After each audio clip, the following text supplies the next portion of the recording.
สบายดีพี่น้องทุกคนเด้อพี่น้องละโดนเตอร์บริพามารอบป่าแล้วพี่น้องเดี๋ยววันนี้ก็มีโอกาสเลยพี่น้องพามันยิงก็ลอกกินมันมอนนะ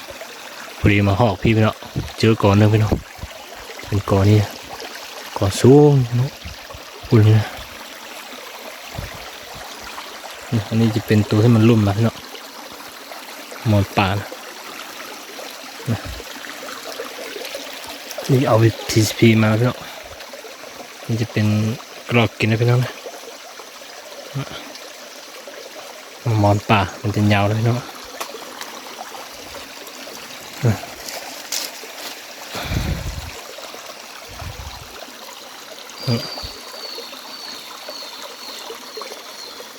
หวานนะพี่น้องยามนี้มันสุกแห้งแล้วพี่น้องตอนนี้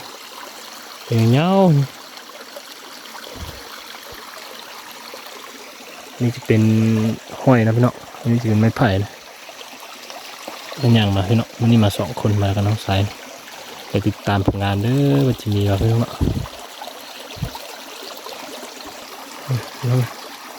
ประมาณนี้นะมันจะลุยถึงขึ้นมานะก่อนหนึ่งนี่ก่อนหนึ่งจะอยู่ฝั่งพี่พี่น้องสุกแล้วยามนี้เดี๋ยวเราจะขึ้นไปเฝ้าถึงละเจาะเบื้องละคือจะมีคนมาเฝ้าอยู่แต่ว่าเขาก็นั่งเฝ้าจะมีเขาพี่น้องเนี่ยพี่น้องจะประมาณนี้นะมามอนป่านะใหญ่เงาพี่น้อง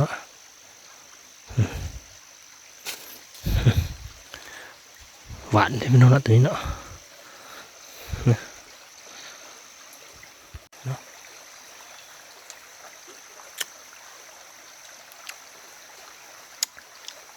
หวานสุดเลยพี่น้องเนาะหวานน้ำตาลเนี่ยถ้าผู้เดือนมาได้เรามาลองแล้วเอามาลองแล้วพี่น้องแซ่บนะพี่น้องตัวนี้เรากินได้ก็เดียวพี่น้องมันคือมันมองมองป่าเลยมันก็คือตัวอยู่บ้านเลยพี่น้องมันมองอยู่บ้านนี่มันจะสั้นนะพี่น้องมันมองอยู่บ้านมันจะสั้นนี้นะแต่มันมองป่านี่มันยาวตัวหอกตัวเงี้ยตัวบ้างมาสุดพี่น้อง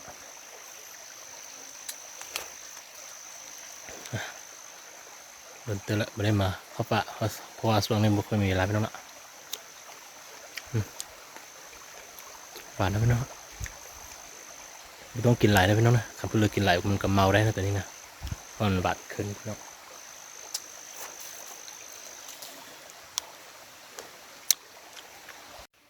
เดี๋ยวพี่น้องนะ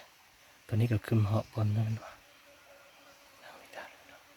ว่าจะน่าจะมีกระรอกมาพี่น้อง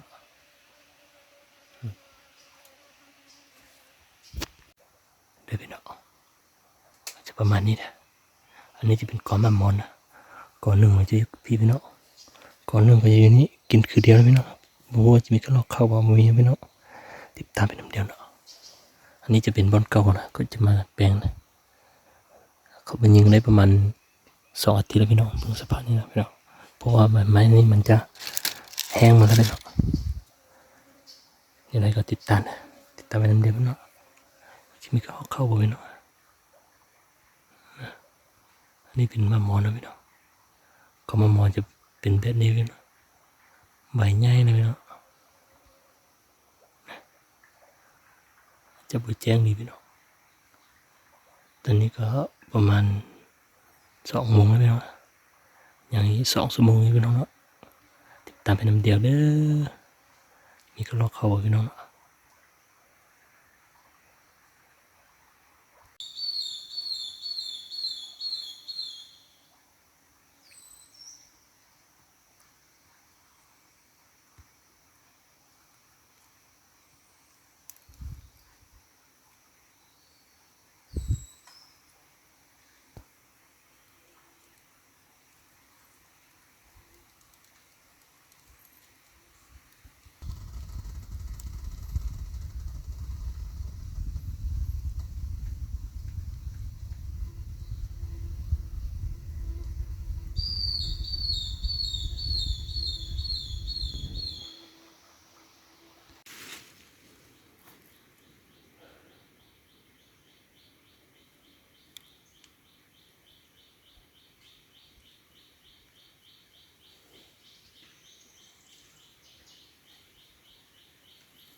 เด้อพี่น้องตอนนี้ก็รอผมมาแล้วพี่น้อง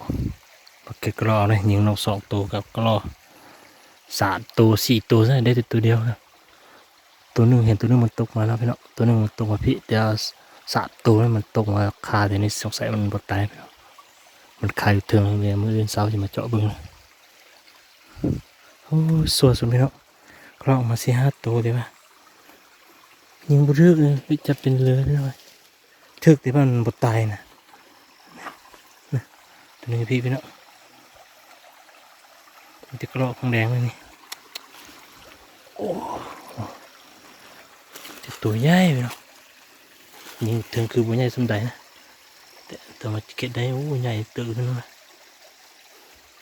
ต้องใส่กันยิง2-3 บาทเดี๋ยวจะน่าจะพาไปเบิ่งของงานนั้นได้จัดเต็มพี่น้องคืนนี้นะเรือพี่น้องเลยได้3 แต้มเนาะ4 แต้มตัวแลน5 แต้ม6 แต้ม7 แต้มนะนกง่ายเนาะตัวนี้นี่จะเป็นนกง่ายพี่น้องง่ายซ้ำก็ลอกตัวนี้นะปลาย4-5 ตัวละคันบุกลางได้พี่น้องเฮี้ยนหน่อยยังเฮี้ยนหน่อยอันนี้จะเป็นตัวทากเลยพี่น้องทากน้อยนะยำแห้งยังมีทากพี่น้องตามผลงานมือเช้าเด้อสิได้ยิงมาพี่น้องละที่ตัวใหญ่เลยกระโหลกข้างแดงนี่